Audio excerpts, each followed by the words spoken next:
जय हिंद दोस्तों। आज हम आए हैं जागृति मैम के पास जो कि यूपी एपीओ 2022 बैच में चयनित हैं। तो आज हम मैम से जानेंगे कि क्या उनकी बेसिक जर्नी रही, किस तरीके से तैयारी रही और क्या मैम ने एक रणनीति को फॉलो किया जिससे कि मैम एपीओ में चयनित हुई। तो सबसे पहले मैम आपको बधाई हो। Thank you. तो सबसे पहले मैम आपका हम परिचय जानना चाहेंगे। मेरा नाम जागृति है और मैं बलिया से बिलोंग करती हूँ और मैंने अपनी स्कूलिंग यहीं लखनऊ से करी है, केंद्रीय विद्यालय आरडीएसओ लखनऊ से। उसके बाद फिर मैंने बीकॉम करा था और उसके बाद फिर मैंने एलएलबी में एडमिशन लिया था यूनिवर्सिटी ऑफ लखनऊ में। और उसके बाद फिर एलएलएम करा था मैंने बनारस हिंदू यूनिवर्सिटी से और फिलहाल मैं तैयारी कर रही थी अपने बाकी के ड्यूरेशन में। तो मैम आप किस तरीके की आपने रणनीति फॉलो की, जिस तरीके से क्या एक स्ट्रेटजी रही एपीओ पहली के लिए? चीज़ तो प्री और मेंस दोनों की तैयारी मैंने साथ में शुरू करी थी। प्री के लिए मैंने सबसे पहले जो भी पास्ट ईयर के क्वेश्चन पेपर्स थे उसको एनालाइज करा था कि कौन से क्वेश्चंस कितनी बार रिपीट हो रहे हैं, टॉपिक्स किस हिसाब से आ रहे हैं। एक एक करके सारे क्वेश्चंस को मैंने नोट डाउन कर दी थी मैं, टॉपिक वाइज सारी चीज़ें। फिर कहाँ पे कौन से टॉपिक रिपीट हो रहे हैं, फिर उसके बाद ये देखते थे कि कितनी बार कोई पर्टिकुलर टॉपिक है तो वो रिपीट हो रहा है। और साथ ही साथ में कुछ ऐसे क्राइटेरिया बना रखे थे मैंने कि पहले मुझे इंपॉर्टेंट करने हैं, फिर उसके बाद लेस इंपॉर्टेंट और फिर जो लीस्ट इंपॉर्टेंट है, जो कभी कभार पूछे गए क्वेश्चन हैं वो करने हैं। सबसे ज़्यादा दिक्कत मुझे जीएस में आई थी क्योंकि जीएस मेरा कभी पढ़ा हुआ नहीं था, मतलब और लॉ के फील्ड में होता भी नहीं है, मतलब बच्चे नहीं पढ़ पाते, इतना सब्जेक्ट अपने में ही होता है बल्क, तो नहीं कर पाते जीएस। तो जीएस के लिए मैंने घटना चक्र को फॉलो किया था, घटना चक्र के सारे क्वेश्चंस करती थी और साथ ही मैं हिस्ट्री के लिए स्पेक्ट्रम पढ़ी थी। भैया ने मेरे गाइड करा था, वो अभी पीसीएस की तैयारी कर रहे हैं तो उन्होंने मुझे गाइड करा था इसके लिए। और उसके बाद मेरा जो मैक्सिमम फोकस था वो मैंने अपने लॉ सब्जेक्ट पे ही दिया था। अच्छा मैम, जैसा कि आपने बताया इसमें प्री मेंस और इंटरव्यू तीनों था, तो आपकी प्री मेंस इंटरव्यू की किस तरीके से तैयारी रही उसके बारे में बताइए मैम। प्री का तो जैसा कि मैंने बताया पास्ट ईयर क्वेश्चन पेपर्स, उसके बाद मेंस के लिए आंसर राइटिंग करती थी वही पास्ट ईयर क्वेश्चन पेपर्स को उठा के, और यूपी और बिहार और उत्तराखंड तीनों के पास्ट ईयर पेपर को मैंने सॉल्व करा था प्रॉपर। और इंग्लिश हिंदी का भी एक पेपर आता है यहाँ पे, तो हिंदी के लिए एक बुक आती है राघव प्रकाशन की, वहाँ से मैंने उसको फॉलो किया था। और एक आदित्य पब्लिकेशन की एक बुक होती है, वो दोनों बुक्स फॉलो करी थी मैंने पर्टिकुलरली हिंदी के लिए। और मैम मेंस के लिए आंसर राइटिंग में कभी आपको प्रॉब्लम आई तो किस तरीके की आपने तैयारी करी? मैंने अपने सीनियर्स से पूछा था कि मतलब मैं सही लिख रही हूँ कि नहीं, और जो सिलेक्टेड मेरे फ्रेंड्स थे उनके थ्रू मतलब हेल्प मिली मुझे कि हाँ क्या चीज़ क्या तरीका होना चाहिए। जैसे बस सुन लेते हैं हम कि इंट्रोडक्शन लिखना है, फिर एक बॉडी होगी, फिर उसके बाद कंक्लूजन करना है, तो ये नहीं समझ में आता कि इंट्रोडक्शन में क्या लिखना है, कि मतलब जो क्वेश्चन में पूछ रहे हैं डायरेक्ट वही लिख देना है, क्योंकि कई बार लगता है कि इंट्रोडक्शन और कंक्लूजन एक जैसा जा रहा है, लेकिन ऐसा नहीं होता। आपको अपने क्वेश्चन के आंसर को 3 पार्ट में डिवाइड करना ही है, और ऐसा नहीं है कि आप अलग अलग चीज़ें लिख रहे हो। इंट्रो में बेसिकली जब क्वेश्चन पढ़ा, फर्स्ट थॉट जो आपके दिमाग में आ रहा है कि हाँ बेसिक क्या जानते हो उसके बारे में, तो आपने वो लिख दिया। उसके बाद फिर जो मेन क्वेश्चन के आंसर पूछा गया जो क्वेश्चन में, उसका आंसर दिया आपने। उसके बाद तीसरे स्टेप में फिर आप कंक्लूजन लिखते हो, जो भी आपने पूरा ऊपर एक्सप्लेन करा था उसको प्रॉपर बताते हैं नीचे कंक्लूजन में। बिल्कुल बिल्कुल मैम, तो एक सही तरीके से आंसर लिखने का यही तरीका है। और मैम इसमें ये भी तो बताते हैं कि डायग्राम्स यूज़ करो और चार्ट्स वगैरह ये कुछ? वो पर्सन टू पर्सन डिफर करता है, मैंने डायग्राम्स नहीं यूज़ करे। ओके। और मैम इसका आपका इंटरव्यू का कैसा एक्सपीरियंस रहा, इंटरव्यू पैनल का? इंटरव्यू के लिए मैंने मॉक इंटरव्यूज़ लिए थे अलग अलग कोचिंग इंस्टीट्यूट में। मॉक इंटरव्यूज़ वो फ्रीबीज़ के थ्रू कराते हैं वो, तो मैंने किया था, वहाँ से मुझे काफ़ी हेल्प मिली। प्लस मेरी यूनिवर्सिटी में भी मॉक कंडक्ट कराया गया था, वहाँ से भी बहुत हेल्प मिली मुझे। और जैसा यहाँ पे बता के भेजा गया था कि हाँ ऐसे ऐसे होगा, क्वेश्चंस पूछेंगे, डराएंगे नहीं, और तो वैसा ही था। वहाँ पे भी बोर्ड भी बहुत अच्छे से डील कर रहे थे वो, उन्होंने भी क्वेश्चंस बहुत ही मतलब पोलाइट वे में किए। कहीं पे भी मतलब स्टार्टिंग में डर लग रहा था, ऑब्वियसली पहला अटेम्प्ट था तो, लेकिन फिर नॉर्मल हो गया था अपना उस हिसाब से। उनके क्वेश्चन बेसिकली मेरा एलएलएम है तो कॉन्स्टिट्यूशनल लॉ में है, और उनका पूरा जो इंटरव्यू चला था, क्वेश्चन जो भी थे वो कॉन्स्टिट्यूशनल लॉ से ही आए थे मेरे लिए। तो ओवरऑल आपका इंटरव्यू का एक्सपीरियंस बहुत अच्छा रहा। और इसके अलावा मैम आपने लखनऊ यूनिवर्सिटी से एलएलबी किया और उसके बाद एलएलएम बीएचयू से किया, तो इसका आप एलएलबी की कुछ जर्नी शेयर करना चाहें? एलएलबी की जर्नी पहले से मतलब ऐसा क्लास अटेंड करना और अटेंटिव तो थी क्लास में, और साथ में सीनियर्स का बहुत साथ था कि सीनियर्स हमेशा गाइड करते थे कि हाँ ये, मैं एक्चुअली को करिकुलर एक्टिविटीज़ में भी काफ़ी एक्टिव थी, तो सीनियर्स ही बताते थे कि हाँ ये इवेंट हो रहा है, तो मैं एकदम रेडी रहती थी कि नहीं, करना है, सीखना है।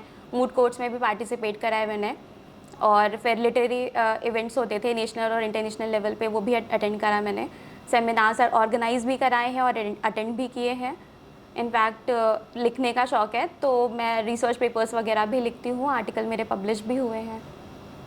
तो अल्टीमेटली मैम आपने ये एक्स्ट्रा करिकुलम एक्टिविटीज़ हैं वो भी ओवरऑल पर्सनैलिटी का डेवलपमेंट करती हैं, तो आपको, और आंसर राइटिंग, और आपने बताया कि आपको लिखने का भी शौक़ है, तो ये भी कहीं ना कहीं आपको इंटरव्यू में हेल्प किया होगा। और इसके अलावा मैम आपने एलएलएम बनारस हिंदू विश्वविद्यालय से किया है, वो बहुत सारे विद्यार्थियों का ड्रीम रहता है कि वहाँ से हम एलएलएम एलएलबी करें, तो उसके बारे में एक बेसिक जर्नी बताइए, कैसे आपका एडमिशन हुआ और क्या आपका एक्सपीरियंस रहा बीएचयू का? 2020 में जब मैंने क्वालिफाई करा अपना ये एलएलबी का जो एग्ज़ाम, सेमेस्टर एग्ज़ाम जैसे ही ख़त्म हुए, तो मेरे दिमाग में था, मेरे पास दो ऑप्शन थे, या तो मैं कोचिंग करूं या तो फिर मैं एलएलएम कर लूं। तो मैंने एलएलएम को प्रेफर करा क्योंकि मुझे एकेडमिक्स में गैप नहीं चाहिए था। तो एलएलएम के लिए फिर पहला तो यही था कि जितने भी पास्ट ईयर पेपर्स हैं, क्योंकि बीएचयू की वेबसाइट पे वो पास्ट ईयर पेपर्स अवेलेबल करा देते हैं, तो मैंने वो प्रॉपर एनालाइज़ किया। बुक्स पढ़ने की आदत थी मेरी स्टार्टिंग से, तो वो वहाँ पे एक प्लस पॉइंट हुआ, क्योंकि मेरे पास टाइम कम था, मुझे 2 महीने में अपने एग्ज़ाम को क्लियर करना था और कोई और ऑप्शन नहीं था, क्योंकि बस बीएचयू देना था। तो इसीलिए फिर वही एक स्ट्रेटेजी थी मेरी कि हाँ 2 महीने में जितना पहले का पढ़ा था वो सारा काम आया जो एलएलबी के टाइम पे पढ़ा था, और साथ ही साथ में फिर वही जो पास्ट ईयर क्वेश्चन पेपर्स थे। तो बेसिकली जिसका अगर एलएलबी सही से हुआ है तो वो एलएलएम का कोई भी एंट्रेंस एग्ज़ाम एक बार सही से प्रैक्टिस कर ले तो हो जाएगा। हाँ। और मैम देखिए, पढ़ाई का तो सब कुछ पूछते ही रहते हैं, मैं आपका ये जानना चाहता हूँ कि आपकी तैयारी की जर्नी में क्या अप्स एंड डाउन्स आए, कभी आपको लगा कि अरे यार नहीं हो पाएगा, या वो आप एक शेयर करना चाहें? बहुत बार हुआ, क्योंकि एक तो कोविड ड्यूरेशन, उस टाइम पे वैकेंसीज़ भी नहीं थी और बस एलएलएम ख़त्म हुआ था, और उसके बाद फिर जो पहली वैकेंसी मैंने मतलब दी थी वो हरियाणा में अपीयर हुई थी मैं।